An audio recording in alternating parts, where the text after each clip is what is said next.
You're listening to I Have Some Notes, a podcast supported by listeners like you. To contribute, visit patreon.com/I Have Some Notes.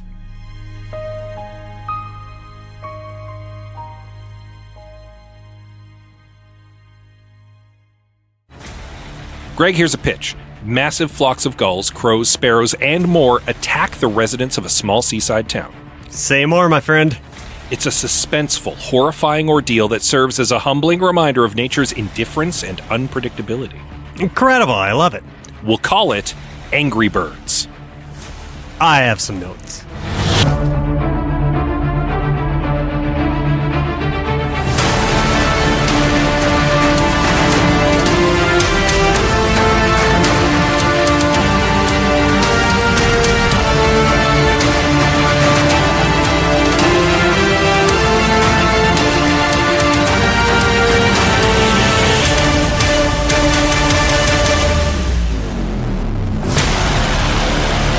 Welcome, everyone, to I Have Some Notes, the movie podcast with cuts, keeps, punch-ups, and tweaks on mediocre movies. I'm Liam Creswick. I'm Scott C. Bourgeois. And I'm Greg Beaver. And today we are discussing The Birds, which I'm sure a lot of people are like, mediocre movies, but that's one of the classics. Sometimes we want to watch good movies. Also, sometimes those classic movies turn out to be shockingly mediocre. I will be honest with you guys. I've never seen The Birds before. My first time. I've seen bits and pieces of it. Of course, I'm aware of it because it's considered this cultural touchstone. And I've seen many, many other Hitchcock movies, and he is undeniably a great director. This one, not his best movie. Not gonna lie. Don't know why it's considered the classic it is compared to some of his other movies. Yeah, I mean, it's got some good scenes. It's definitely got some classic, iconic moments of suspense. But as a movie, pretty mid. Probably some special effects that are maybe slightly ahead of their time, and I don't know. There's some good characters in there that I like. But this is my second time watching it, and I was curious to see if over time, as my movie taste have matured, if I would feel any different about The Birds than I did the first time. And I kind of feel like I feel the same, which is it's not a bad movie. It's an interesting movie. I enjoyed watching it, and I didn't mind rewatching it. But it just leaves me wanting a heck of a lot more. Yeah. And also, it's looking at the date on this one, 1963. Not only does this predate things like Jaws by over a decade, but even things like Night of the Living Dead. And like when the birds are literally clawing their way through the door and they've boarded up the doors, I'm like, well, this is a zombie movie, but it was made well before zombie movies as we know it. So like it's kind of burdened by being the prototype, the genesis, the ooze, the primordial ooze that so many movies we've done on this podcast of like people go to place, get attacked by bizarre ship, be it, we did Alien Covenant, we've done, Event Horizon, we've done Dante's Inferno, we've done all sorts of, just like some weird shit's coming at me. Oh no, we're gonna die. Like, yeah. Yeah, I get that it's hard being a trendsetter. Yeah, it's clearly the first. and yeah, The Birds has some fun ideas. It's kind of a half-baked film. And while it's well directed, which obviously Hitchcock has a good eye for direction and a good eye for like an interesting tableau, and he's good at building up those big suspenseful moments. He was the master of suspense. Every other Hitchcock movie I've watched was better than this one. Every single one. And so like you can be a great director and make an okay film, and that's fine. But I think this could have been better. Mm-hmm. Maybe that's our hubris finally kicking in after 11 seasons, but I think I think we can fix Hitchcock, you guys. Yeah. I mean, the concept of this podcast is kind of inherently hubristic, so maybe that's not not necessarily a surprise. So, but yeah, we'll give it a shot at the very least, and give it a shot. And also, there's degrees, right? Like you can have notes for just about anything. Like, Highlander 2, The Quickening, we have our work cut out for us. This one, it might just be like polishing cement. Literally, we're going to wipe some bird shit off this statue and smack it on the ass and send it on its way. It's fine. Like, of course, The Birds, released in 1963, directed by the one and only Alfred Hitchcock, Psycho, Vertigo, North by Northwest, The Lady Vanishes, etc. Screenplay by Evan Hunter and based on a short story called The Birds by Daphne du Maurier. It stars Tippi Hedren as Melanie Daniels, Rod Taylor as Mitch Brenner, Jessica Tandy as Lydia Brenner, Suzanne Pleshette as Annie Hayworth, and Veronica Cartwright as Kathy Brenner. A young Veronica Cartwright. What would I know her from as old Veronica Cartwright? Alien. Oh. I mean, that's probably the first place I'd remember Veronica Cartwright. Okay, that's fair. And also, why does the name Jessica Tandy stand out to me, too? What do I know her from? If anything, am I just thinking of somebody else? Oh, she's driving Miss Daisy. That's why. Okay. Yeah. There we go. Cocoon, Fried Green Tomatoes as well, yeah. Ooh, batteries not included. Well done. That's a deep cut. I remember that movie. Yeah, Rod Taylor looks like every just classic movie guy, just square jawed, like Yeah. I got a collared shirt on and a sweaty brow, and I'm here to star in this movie. This was Tippi Hedren's first movie. She was discovered by Hitchcock doing a commercial, and he was like, I have to have her in my film. And the lady who was playing Annie, Suzanne Pleshette, was lobbying to play Melanie, and Hitchcock rewrote the part of Annie, who was supposed to originally, as written, be, as I understand it, an older woman, to be younger, and wrote in the little love triangle thing to justify her being younger, simply because he wanted her in the film too.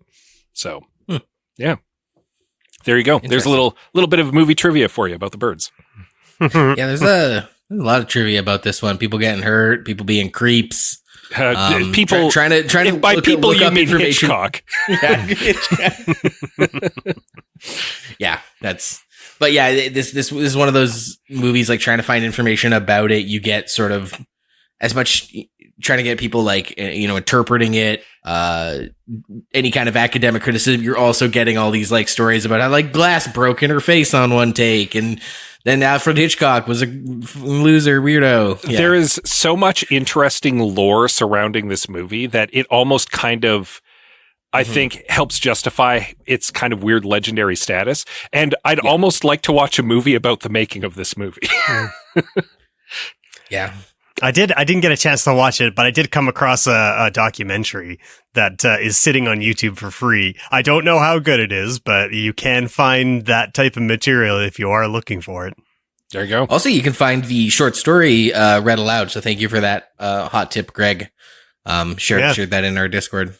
Yeah, it's based on a story by Daphne du Maurier, who was inspired to write it after watching a farmer getting dive bombed by seagulls while he was trying to till a field, apparently. little bit of lore about the original story, too.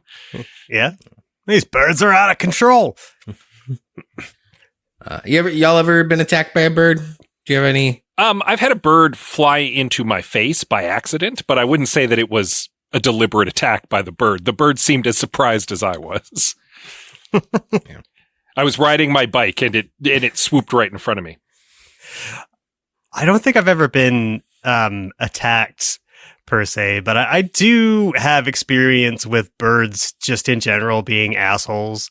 Like I had budgies as a kid, and as an adult, I was like, I want some pet birds, and I bought 2 finches, and they turned into 8 finches, and because you shouldn't get a male and a female, but that's what I got, and over the period of owning them, which is probably about 6 years, they would routinely pick on one of the birds in the cage. Like there was a runt of the litter, so to speak, and he was the first to go. They picked on him relentlessly, and yeah, that was the end of that. So yeah, like they're not, they're wild animals and they're shitheads sometimes. We had some squirrels out back get ganked by some crows. There's been a lot of crows in Edmonton. Have you guys noticed it this year that there's been like a lot of crows? I think some of them are starlings, actually. Maybe. Because we've had a lot of starlings around our area, which are also. I don't use any product birds. Elon Musk sells. I'm sorry. Yeah, they're also a black bird, but they're smaller than crows. And they're little pack animals. They move around in big little flocks. Oh big yeah, little I think flocks. these what we have in our neighborhood is like pretty big crows, and they get into it with the magpies. So we've kind of had this summer our own little version of the birds going on because it's been violent at times, and a little creepy. Yeah, I have evaded avian assault, but my brother as a child was harassed by a goose, and my partner has been harassed by a turkey. Yeah. So. Speaking of birds that are assholes, those are definitely two species that are well known for it. I realize actually that we don't normally, like in October, we try to do themed, Halloween horror movie stuff, which is why we picked this. This is actually going to drop around Thanksgiving, Canadian Thanksgiving. So enjoy your turkey and listen to Scott or read us the plot summary after we hear from the trailer. How do you do? My name is Alfred Hitchcock, and I would like to tell you about our good friends, the birds. That's the damnedest thing I ever saw. Birds just don't go around attacking people without no reason. Yes, they attack the children. Attack them. What's the matter with all the birds? Birds are not aggressive creatures, miss. They bring beauty into the world. Those gulls attack. Impossible. They came in right down the chimney. Why are they doing things? It's the end of the world. Are the birds gonna eat us, Mommy? Get yourselves guns and wipe them off the face of the earth. That would hardly be possible. Mitch, don't! The 5 continents of the world contain more than 100 billion birds. All at once, the birds were everywhere. Why don't you all go home? Lock your doors and windows. Did you get the windows in the attic? When do you think they'll come? What happens when you run out of wood? I don't know. You don't know? When will you know? When we're all dead!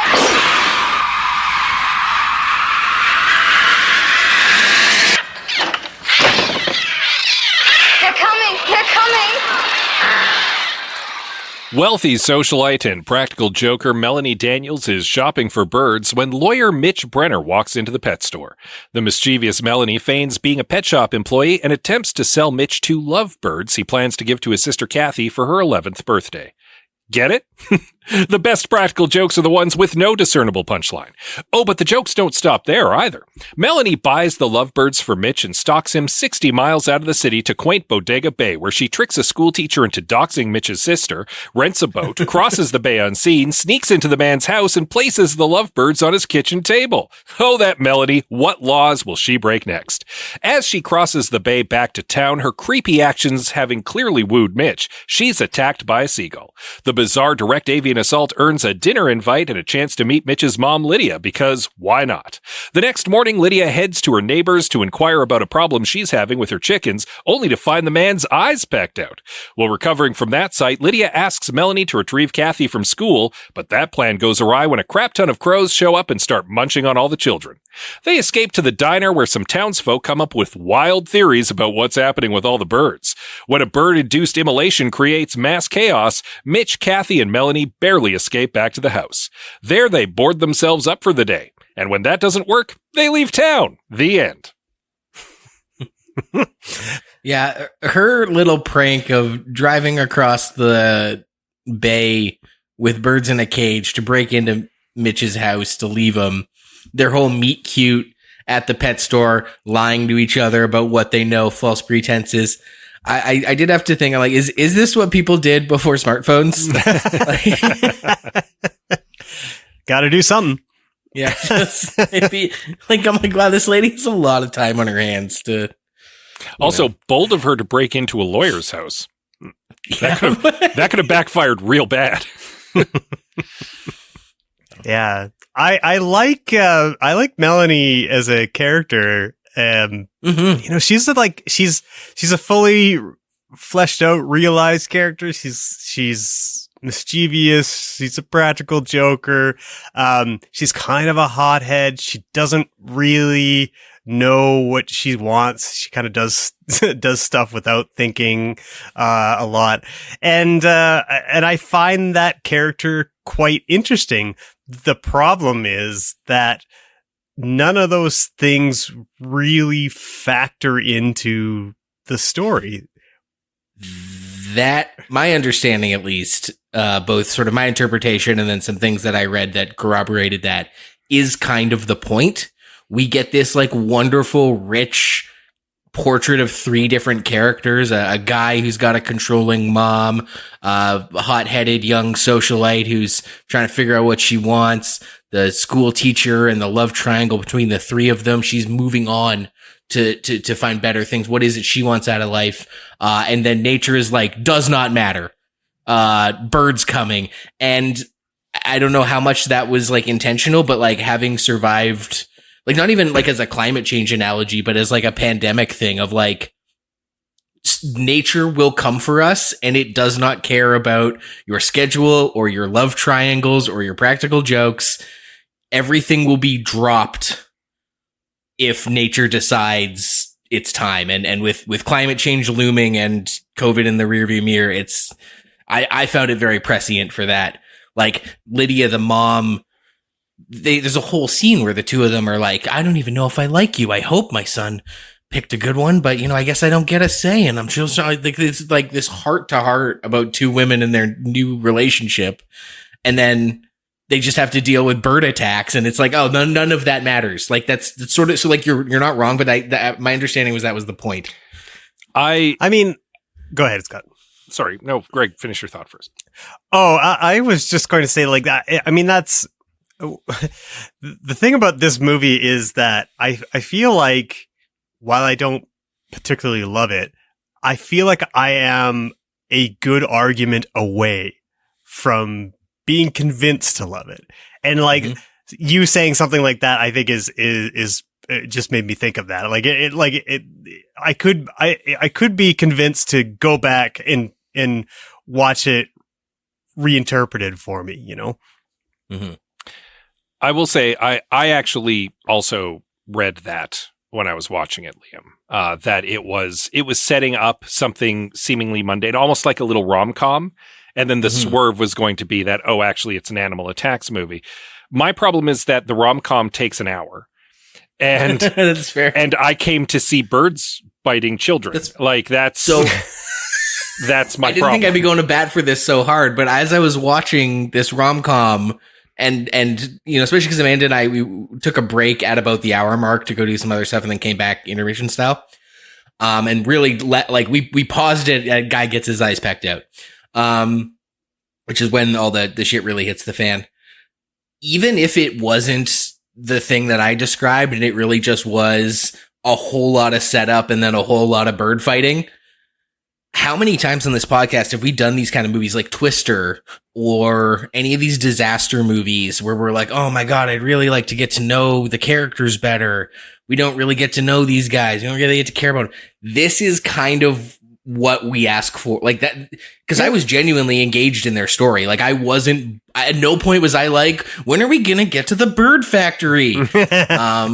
I was into it. I was into like, she like Greg was saying, a fully realized character. She had personality. She was fun to watch. Obviously she looks gorgeous, makes it easy to watch, but just whatever they were doing, like their weird little shenanigans and pranks and little girls begging you to come to birthday parties.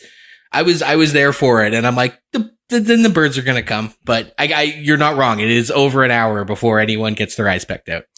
And I mean, I'm all for getting to know the characters. I'm all for, having some time to get to know the town of Dante's Peak before the volcano rains lava down on it.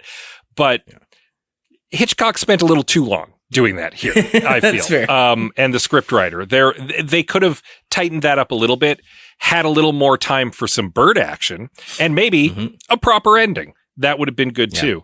But we didn't have time for that because we had an hour at the beginning where we were just following their little wacky rom-com while a seagull bites her on the forehead. Yeah, I feel like the characters are kind of like, while they are themselves nicely textured, they kind of walk themselves up to being having some sort of interesting conflict, and then nothing happens. And that is the part of it I think I find, maybe that's the hole in your argument, Liam, that I find is that, you know, we have some inherent tension between Lydia and Melanie, this woman that just walks in and is courting her son. She's scared of being left behind, left out, being alone. And the type, like, we get a tiny bit of tension between them, but that's resolved very quickly, and so you don't really get anything meaty out of it. And it's sort of the same with her friend and the friend Annie. You kind of like walk up to like some interesting stuff happening, but then she just dies, and that's over. So I just feel like I was getting teased a little bit with things that were interesting, and then just not really getting enough out of it. I think that's also my big issue with the ending. And I know a lot of people like to defend the abrupt ending, and that the movie doesn't really resolve itself, but I felt that nothing was resolved, like, at all. They don't even need to solve the bird problem, but like the character arcs aren't resolved, the relationships aren't resolved. It's just done. And I don't care for that. I would have liked something to be wrapped up maybe a little bit. You know what it even is with that ending scene?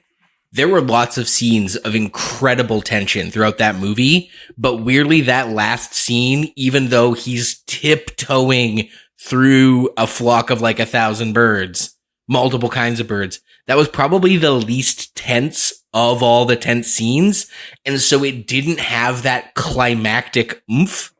Like, it didn't, to the point where when the abrupt ending feels, at least for me, it felt abrupt because I didn't feel like the scene I just saw was the ultimate, presentation of this movie's thesis and tension and adventure and ideas. It was just like another set piece. The weird thing is, if Melanie had been killed by the birds in the bedroom, that would have been a more satisfying ending to me.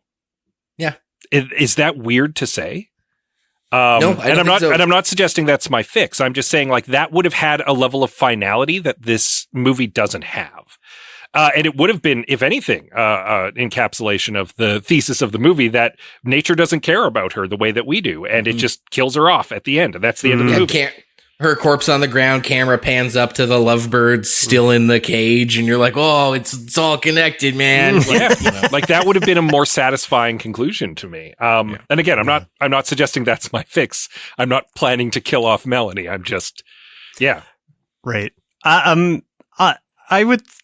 think that the abrupt ending may have been inspired by the short story itself.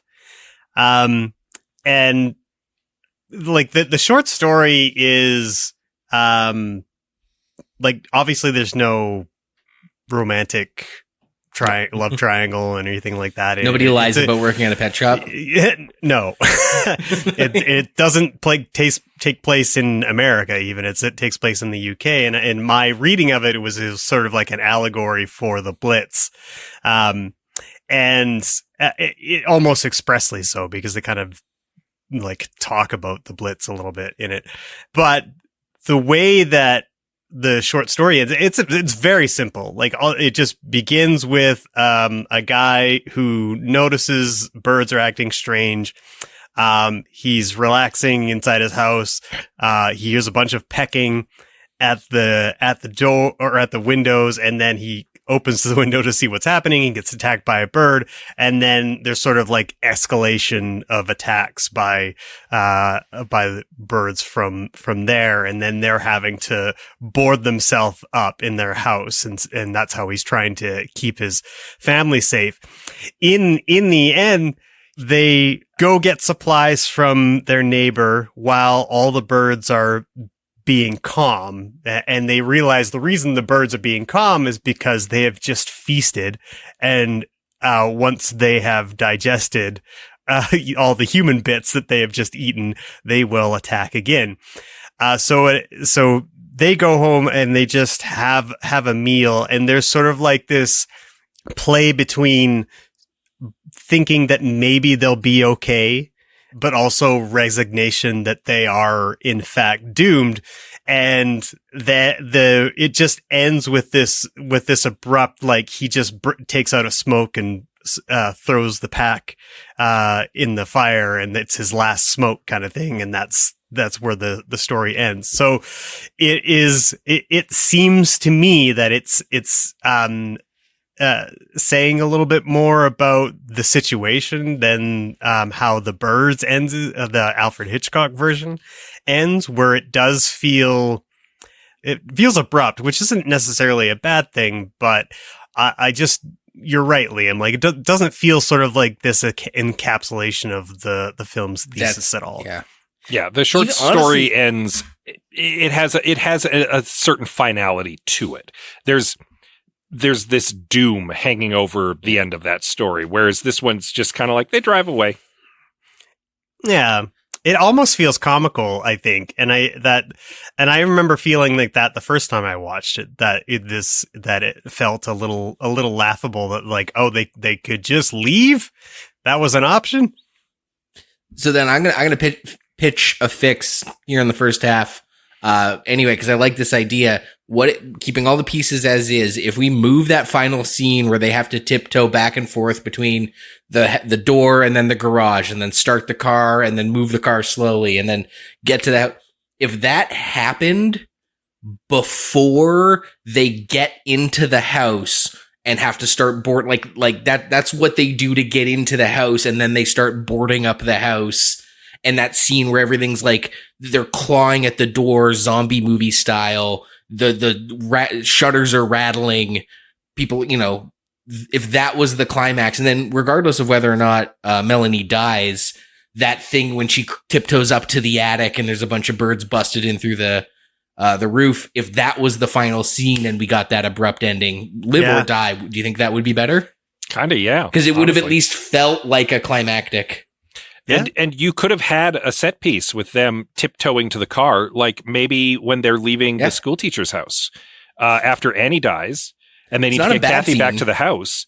That's maybe the place to put it, because then you have a high tension scene, and there's still, because the movie's not almost done, there's still a feeling of like something could happen, right? Yeah. What if that's what Mitch is doing? So like. The mom runs away when she sees the guy's eyes pecked out. Mitch goes with a cop to check it out. What if Mitch and the cop have to go to this crime scene, have to tiptoe through? Cause it's not a bad scene. It's just not a good, very last scene. Yeah. Agreed. I liked the blue matte effects. I obviously they don't hold up, but I kind of didn't care. I was like, I buy these kids are running from a flock of birds. I can see how they're not. I can see that you've put film over other film. I can see you've got a traveling blue matte. I don't care. I liked it. Did that take you guys out of it at all, or? No, really. I think no, not at all. I just kind of just accepted that this is the era that we're watching, and I find myself when I'm watching these older movies just trying to put myself in the headspace of where the technology was at the time, and trying to see. I like sort of figuring out how impressive it was for that period. It so often, even stuff from the 80s. I love watching movies now and being impressed how they pulled it off. Yeah. Whereas I remember in the age before CG, people would be like, oh, it looks fake. It's clearly a puppet. And it's like, I'm excited to see the puppet. I don't care that I can tell it's a puppet. And I think a lot about that Brian Eno quote. I've probably brought this up on the show before, but I'll say it again, that Brian Eno has an excellent quote. It's long. I won't read all of it, but like, he's describing all the weird, ugly, uncomfortable, and nasty things about a new medium will surely become its signature. So like, as soon as we got out of records, people started romanticizing the scratch of records and the crackliness of records, and it'll be emulated. And that's sort of how I feel watching old movies like this. I'm like, oh, I miss seeing people sweat to make an effect. And, you know. Yeah, not that animators aren't toiling away. For sure. In what may ostensibly be called sweatshops, I suppose, depending on the condition of the crunch. But yeah, like it definitely there's a creativity to it. You know, when everything had to be practical, that I don't know, it just feels a little bit more inherently interesting than, oh, we were on the volume set, or, oh, we put this green screen up and we covered this guy in green paint and then we computer animated everything over it. And like, those things are not uncomplicated or not creative. It's just that, it doesn't tickle my brain in the same way as the way that special effects used to be done, you know, when they have to build an enormous set just so Cleopatra can walk down a set of stairs or whatever the fuck it is. Like, you know, there's lots of really wild things that happen in order to make movies happen in that era.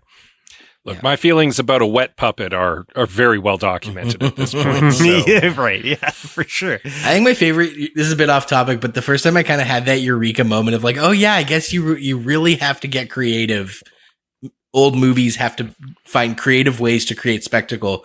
I think I was watching Chitty Chitty Bang Bang in a hotel room, and there's like a full dance number with like easily 50 dancers, dogs running around, giant vats of candy are being tipped over like all at once. And I'm like, yeah, I guess if you don't have Avatar, you know, body morph suit technology, then this is how you make a spectacle. And that's kind of where I fell in love with the idea of like old movies, seeing the sweat, seeing the seams. Yeah. Yeah. I also enjoy like, you know, the amount of effort that can be put in just for like a gag or something like that. Like this made me think of the opening scene of Spaceballs when you get that really incredibly long ship, right? Just like that's the gag, right? Like the ship in Star Wars is really big, but this is like this goes on forever kind of thing. And like the size of the model they had to build in order to make that happen and all that, and all it is just in service of like a 30-second gag. I think that's fantastic that like that much care and attention goes into these kinds of things, you know. Yeah, great job, Hitchcock. Those birds looked like they were attacking and were not puppets. They sure did. And I'm not sure. I'd love to see how they did that last shot. This like, that's a lot of birds. I actually looked this up. I heard about it. It is my understanding. It is a composite shot of 11 different shots. So like the birds on a post are one, the birds on the ground are another, the birds in the tree are another. And it was a total of 11 shots compiled together. Yeah. Wow. I mean, that's incredible. Like in that era to be able to do that and then still have your color grading look correct. Holy cow. That must have been a technical feat to get to pull that off. Look, nobody's saying that people weren't wowed by this movie because of its technical achievements. Mm-hmm. Just the story is not very good. Well, let's see if we can fix that story then. On the other side of our ads here, we will fix the birds. I'd like to get more reading done, and joining a book club seems like a good idea, but I don't know. Why not? Reading a whole book in a month, that's pretty daunting. What if it was just a chapter, say a week? That doesn't sound too bad. Still, getting together with a bunch of people, that's a whole evening. Well, what if it was only half an hour, whenever you wanted to? That would be great. The Read Along, a mini book club for your ears. Join my wife Anita and my husband Scott as we take you on a journey through a good book, one chapter at a time. Available right now on your podcatcher of choice.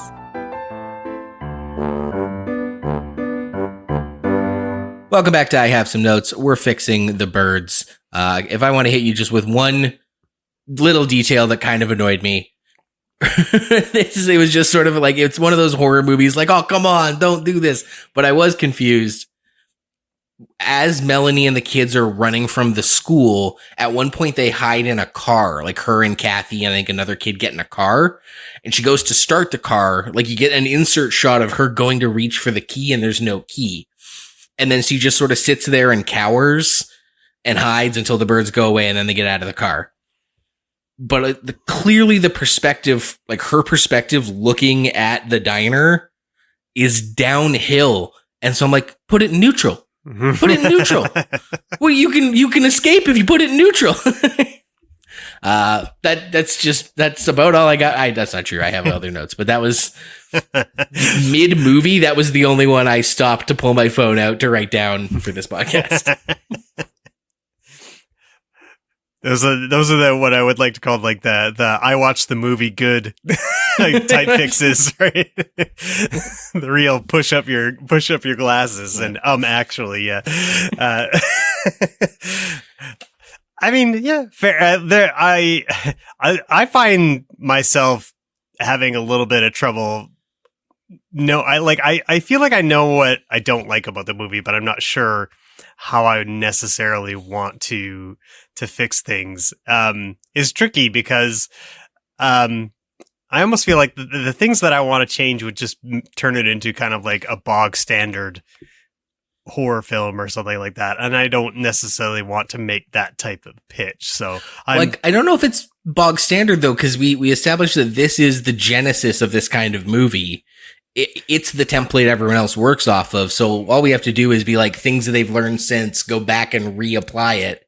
And I don't know that that's bog standard. Yeah, I mean that's probably what I'm concerned with.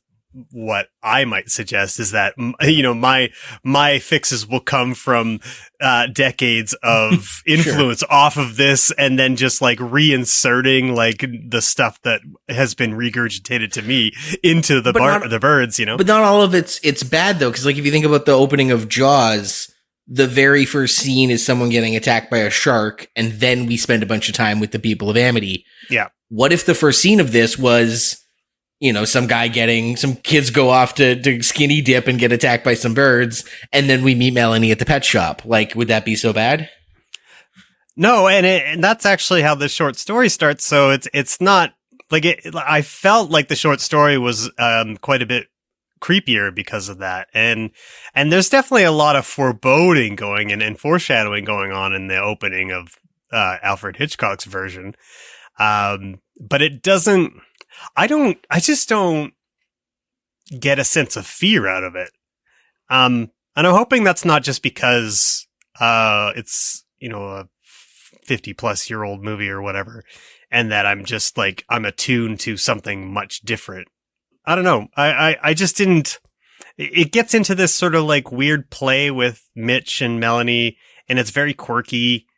And, I don't know. I sort of lost the creepy thread on it, and I would like to insert more creepiness out of it. The first hour might work better if we do have a cold open, which sets the tone, which teases that something's up, and sprinkle in more. I agree. Sprinkle in more foreshadowing. Have more shots with like birds accumulating in the background, or maybe like even an occasional bird attack in the background. I know it sounds weird to say stuff not directly happening to the main characters, so it's kind of out of focus. But if you're paying attention, something's wrong, and your brain is picking it up, right? I love that because it also reinforces the idea of like nature doesn't give a shit what your schedule is or what you want. And we're seeing this disaster movie from the perspective of three characters, but we could be seeing it from three other characters, you know, who are having different life challenges, trying to decide if they're going to put granddad in the home and trying to get come out or something, whatever their life is. And then the birds come and it doesn't matter anymore. And that would be reinforced if, in the background of their pet shop meet cute, some postman is getting attacked by a pigeon. Yeah.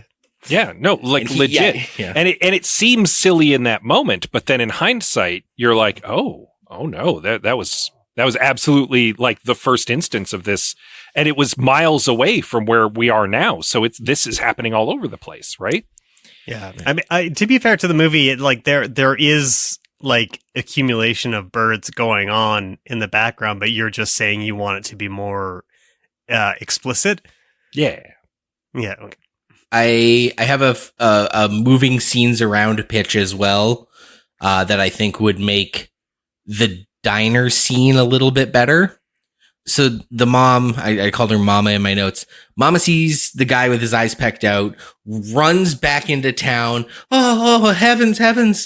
And then crashes on on her bed, has a whole conversation with Melanie about their relationship, and then goes, oh, please go get my daughter from the school. And then we have the bird attack on the school.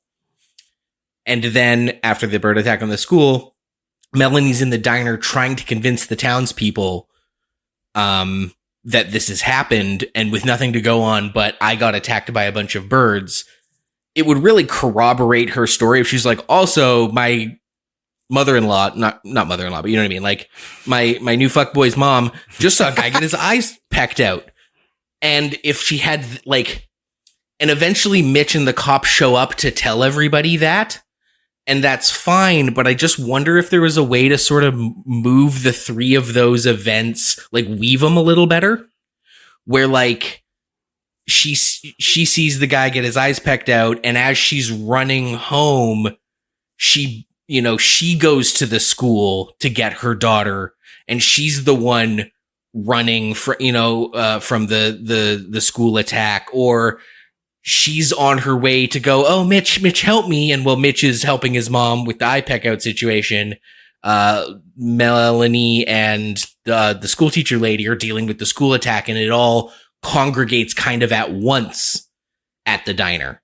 But the fact that we have this long ass scene where everyone's doubting Melanie in the diner when we know someone's eyes just got pecked out, and that information comes to the diner people just a little too late, it just kind of felt clunky. And I think it could, those three events could weave together better. Mitch going to the house, mom going to the house, and Melanie and the school teacher getting attacked by birds. Does that track, or was that incoherent rambling? No, that kind of makes sense.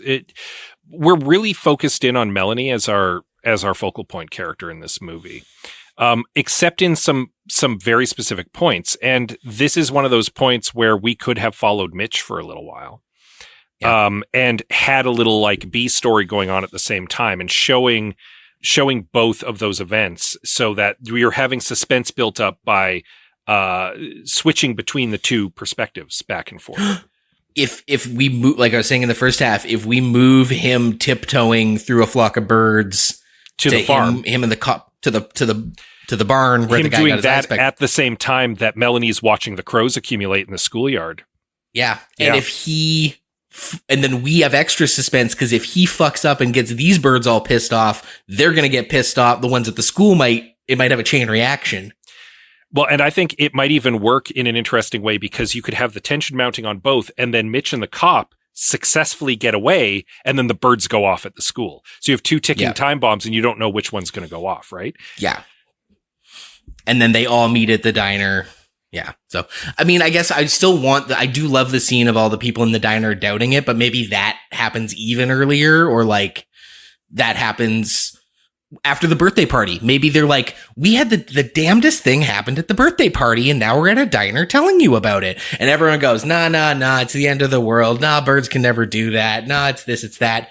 And then everyone fucks off, and we have the guy get his eyes pecked out moments before or after the school attack. And the diner scene is doubly weird when you think about it, because this is a small town, right? Bodega Bay is not huge. And there were a bunch of kids at that birthday party who got attacked by birds, and yet no one in the town seems to know or care about it. That you'd think that word about that would have spread pretty quickly, and people would already be like, what's up with the birds? You're saying there's been another bird attack?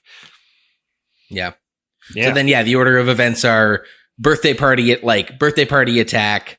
Everyone in the diner is doubting. Tandem suspense of this guy got his eyes picked out. Can we get to the crime scene without pissing off the birds? And school attack. And then the ending in the house as our big climactic beat. Yeah, I think you can still have the chaos in the town after the schoolhouse attack with the explosions. Hitchcock wants to have his explosion. And then I agree, the big attack back at the house. Yeah. She literally goes back to the diner. So like the first time we're in her diner, they're all doubting it. Second time she goes back to the diner and they're all like cowering and pissed off and blaming her maybe. That can all stay the same. It's just you're moving the trips to the diner farther apart. Yeah. Yeah. One is just the day before. I have a weird suggestion about the location of Bodega Bay. Okay. Bodega Bay's on the mainland, and I think it should be on an island.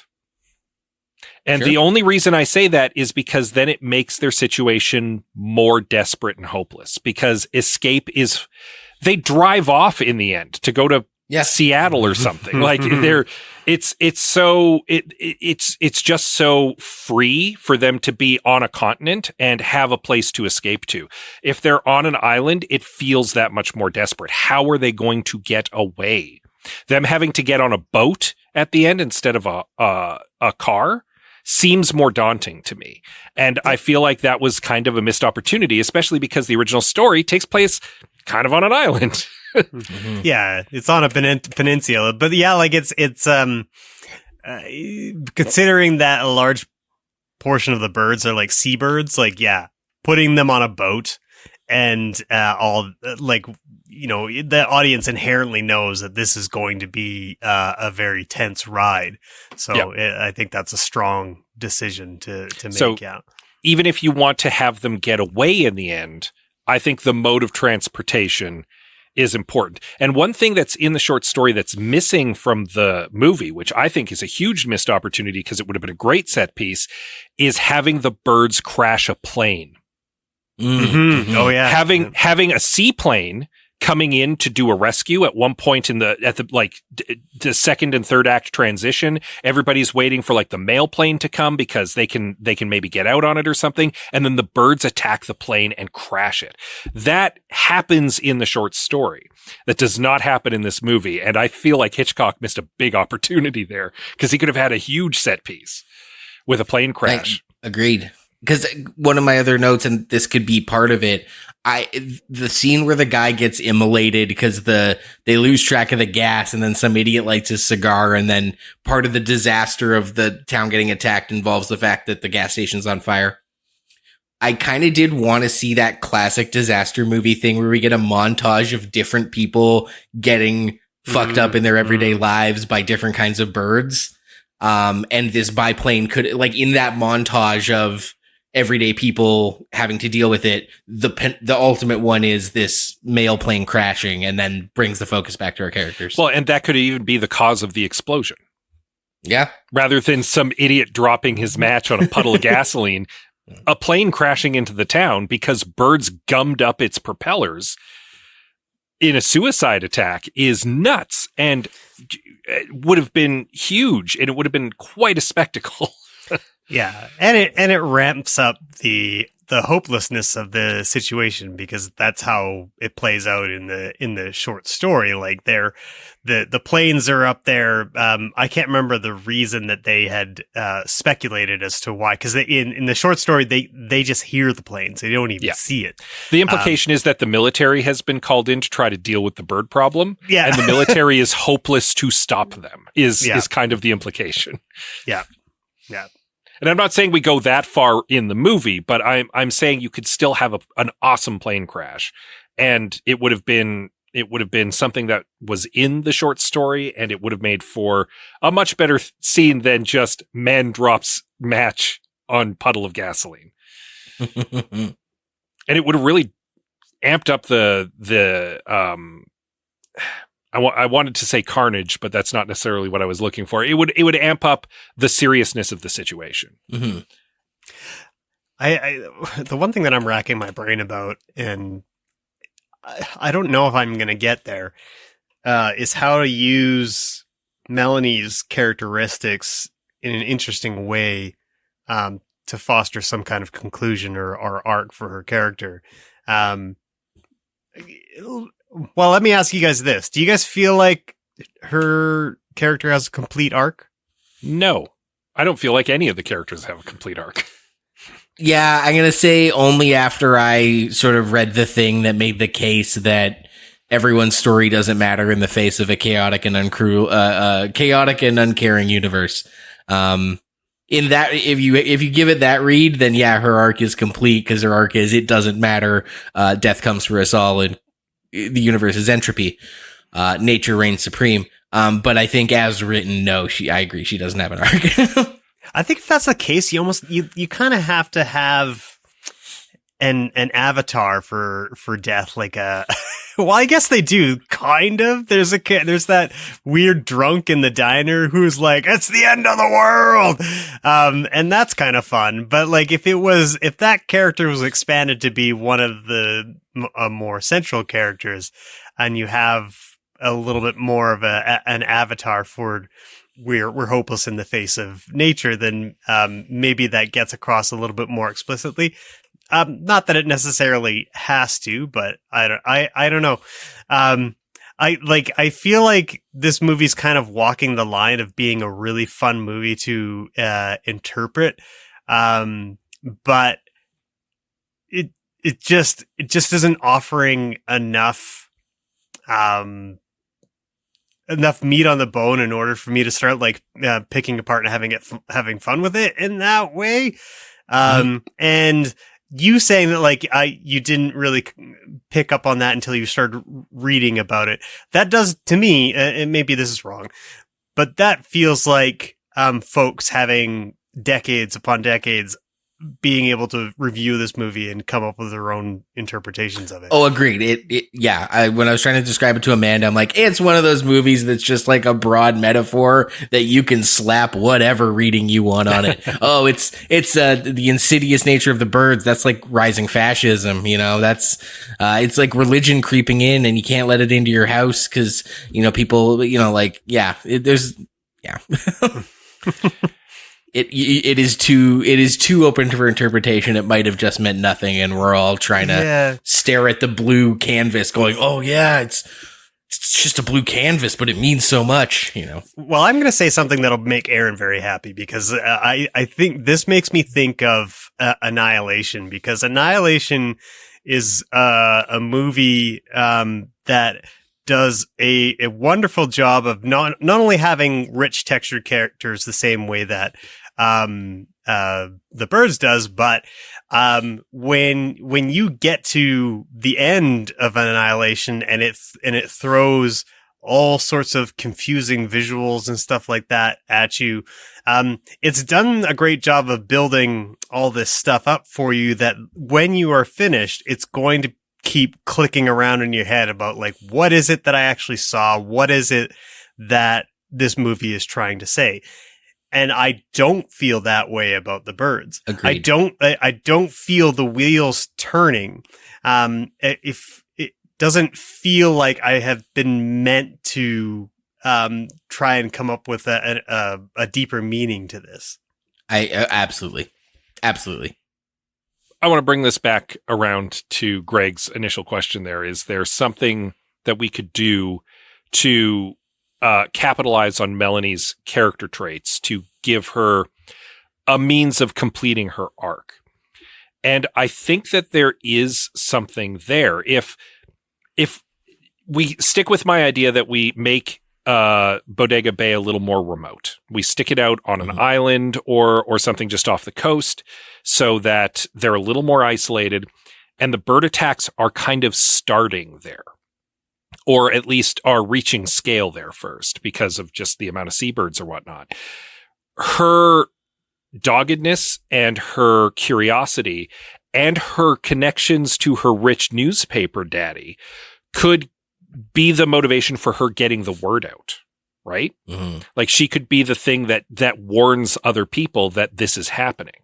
Not just the people in the town, but getting the word off the island. That could become the motivating factor for them to try to escape the island in the end and to keep her alive to get her off the island because she's been injured by birds. We need to, but her dad's not going to believe us. Yeah, she needs to tell the story. That's the hook. Yeah. So now we need to get her off the island, and like she's deeply traumatized and injured, and we have to get her to this boat through these swarms of birds. Talk about high tension. Like, wow. Mm-hmm. That's just off the top of my head. I'm not saying that's a super well developed pitch. it gives. Yeah, like MacGuffin's not the right word because women aren't things, but like it gives there's stakes to survival beyond we want to survive because everyone likes to live. Yeah, yeah. It adds some, if not a character arc for her, some stakes. Yeah, and it's not so easy as her just making a phone call again because, well, she did that earlier on and Daddy didn't believe her. She was just overreacting. Her imagination was going off. It's one of her practical jokes. Of course he doesn't believe her. Yeah. The phone lines get cut by the birds. Yeah. Not necessarily because they're smart and it happens on purpose. They're destroying infrastructure. They're attacking homes. It just... Yeah. A plane crashed in the middle of the town. The phone lines are down. The only way to get word back to the mainland at this point is on a boat. Yeah. I love that. Same kind of question. Maybe it's part of an arc. Maybe it's part of that way too open for interpretation and we're all just, jerk off motion. But the fact that they bring the lovebirds with them in the car at the end, like what did you make of the lovebirds present throughout and can we use them better? # not all birds. Yeah.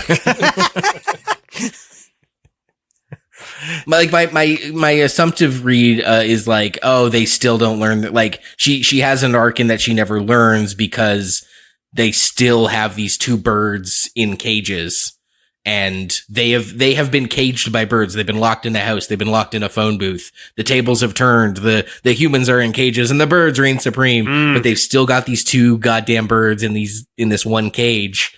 And I would have liked a thematic conclusion to the two lovebirds in the cage. Like maybe they get out. Maybe they are the no pun intended canary in the coal mine that they're like, oh, we can beat them. We can survive the birds because we have these two birds we can test our theory on in a cage or something. Like, I don't know. That honestly makes me think of a super dark ending where eventually the birds have basically ruined the house, somehow gotten to everyone in the house. Everyone is dead, and Melanie's the only one left. And the last thing that she does before walking out into the open where the birds can get her is to release those two lovebirds. Yes. Yeah, there's your arc for her. Like we were talking, because now the last thing that's going to happen is the birds are going to pelt the house, and then she's going to walk upstairs and see the hole in the upstairs. Maybe she dies, maybe she doesn't. Whether she dies or she doesn't, she opens the bird cage. Love it. Yeah, love it. Yeah, even that would be great too. Yeah. Even just adding that to the attack scene. Yeah, that's actually that is an arc for her because she goes, "You're right, nature. We were full of hubris. We should have never tried to cage the birds." Open it, and away they go. And then she gets and then she gets attacked through the window that they flew out of. Yeah. I like a dark ending, so well, it doesn't necessarily need to be the dark ending. That even can fit in with my pitch because I still want her to get injured, right? So she still goes to release the lovebirds, pays off the lovebirds. She kind of reaches that conclusion, and then she gets attacked, but they still need to get her off the island to warn her dad, right? So it all works together. And you could really even add like maybe Mitch's mom, part of that love triangle is her being like, Mitch, you must never leave the island. Your mother lives here and I'm going to keep you caged like a canary on this island. And then he has to get off the island. Yeah. The island is now a cage for him and for Annie. Yeah. Because she's stuck there because she's still pining after Mitch. So you've got the island as a cage metaphor. I like that. I like that a lot. Now, in our new version, then, does Lydia have to die for Mitch to be willing to leave the island with Melanie? Yeah, I think Lydia should Sure, die. why not? Yeah. I mean, we're not going to kill off poor Veronica Cartwright. She's going to survive this movie. She's going to make it to the boat. But does Jessica Tandy make it to the boat? I'm thinking maybe she doesn't. Yeah. I don't think so.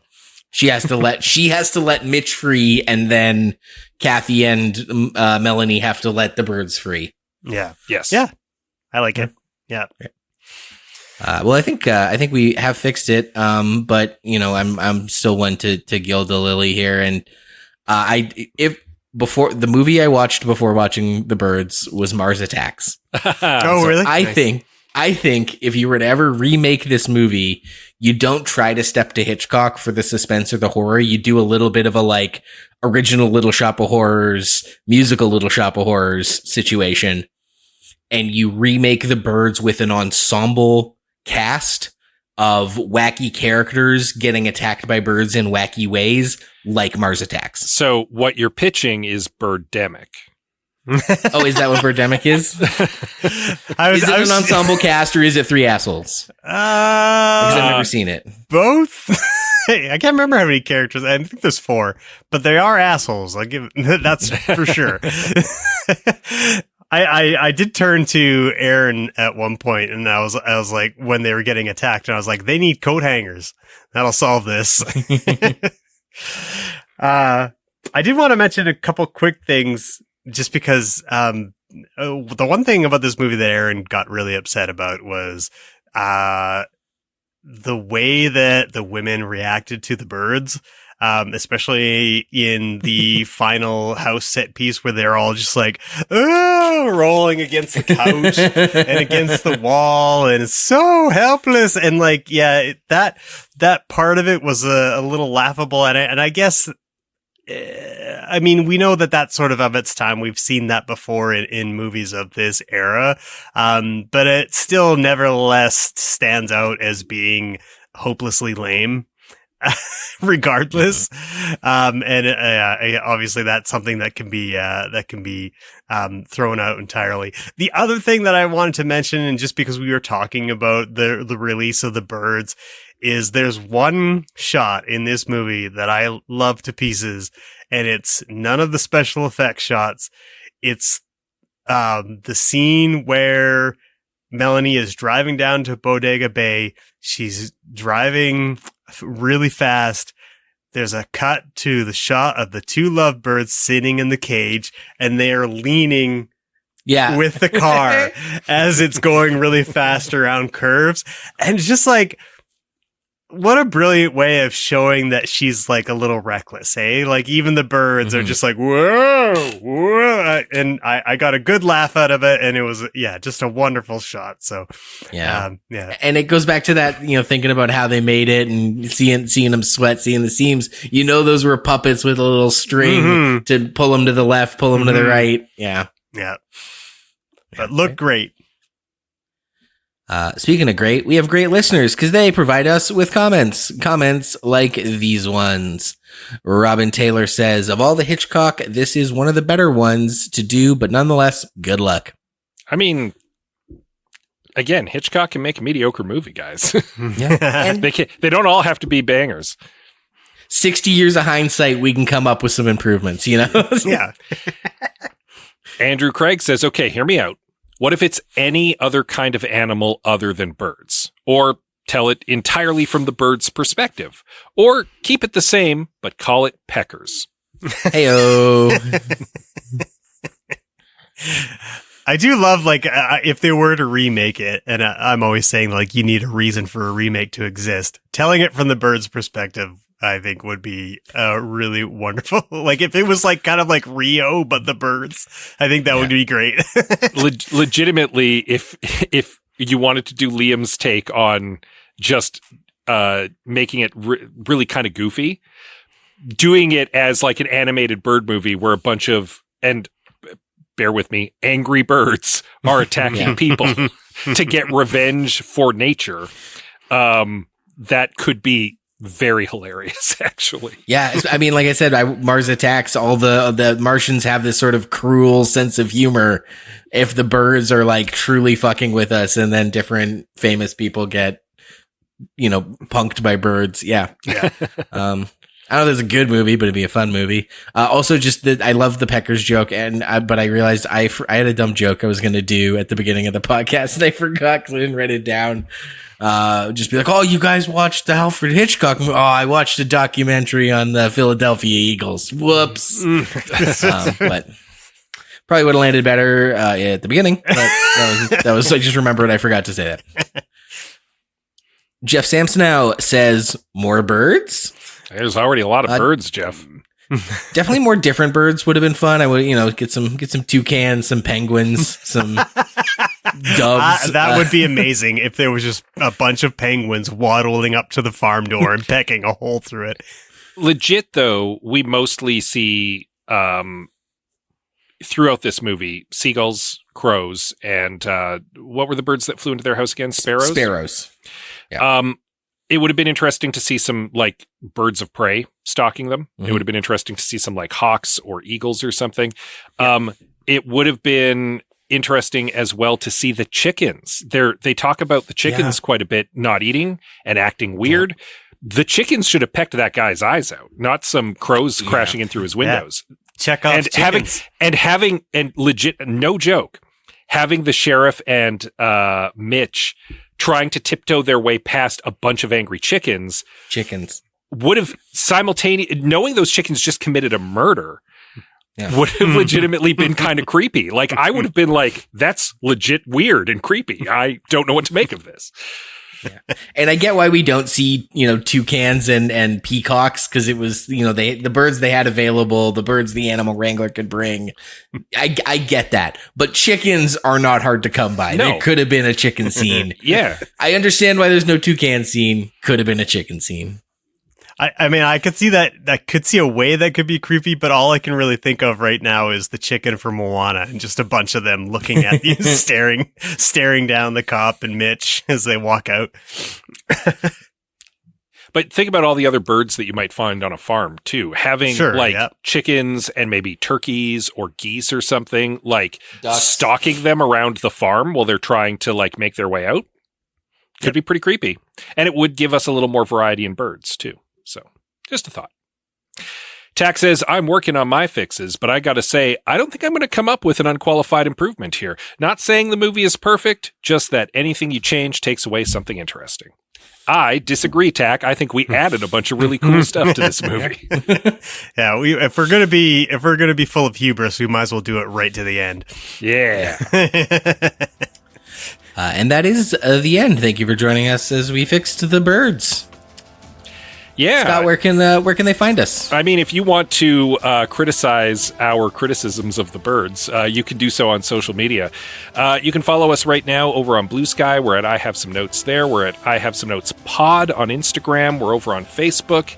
But of course, as always, the best place to chat with us, because we're always on there. We're having great conversations with our listeners, and you can dive in at any time on topics about TV shows, video games, whatever you want. That's over on our Discord server. You can find the link in the profile of any of our social media accounts or at ihavesomenotes.com. And of course, give us a little rating and a review wherever you happen to get our podcast. What an episode to not be able to tweet about. Wah, wah.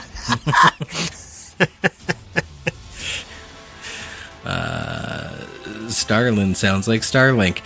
You can join us over at the patreon.com/I have some notes and become an armchair screenwriter for just $4 a month, or a different thing.